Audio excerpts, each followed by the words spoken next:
General Serronha, how serious is the current U.S. military presence in the Caribbean, and what does it signal to Venezuela? So let's see the main purpose of this military deployment.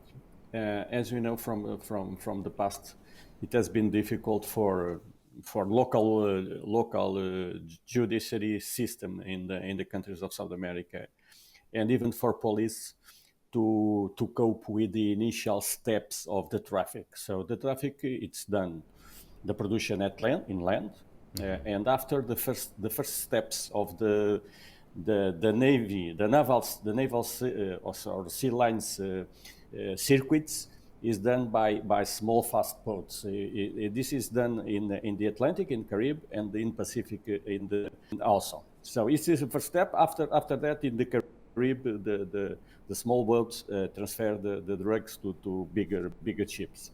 So what the United States is trying to do, as we can see from the last weeks, is trying to stop the initial, not in land of course, but the initial military sea transportation of the drug in the fast boats. That's something that the United States has been done.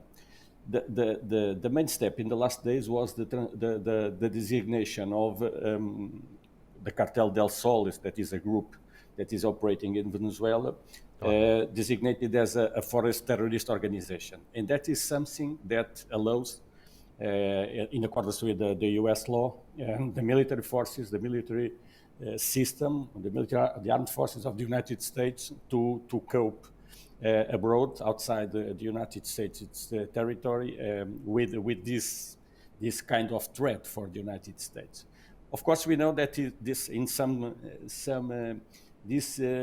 we can see some things that are not very much in accordance with international law and the national law of several countries, namely Venezuela. So I suppose that it's too early to say that we are going to have a military intervention in Venezuela. So nevertheless, we have been told that a kind of diplomatic talks are going to happen most probably in the next days between the United States and Venezuela, and after that we'll see if the Venezuela regime is keen to cope with the problem that is inside Venezuela, the production of drugs. It's not the only country, as we know, but it's something that in the past the United States tried to cope with cooperation with the countries, but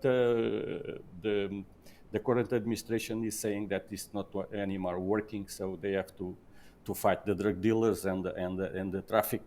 And so the use of military forces to do that, we can discuss that, of course. It looks more an issue for police forces, but nevertheless, police forces and judiciary systems are not being able to cope with the problem and finish with the problem.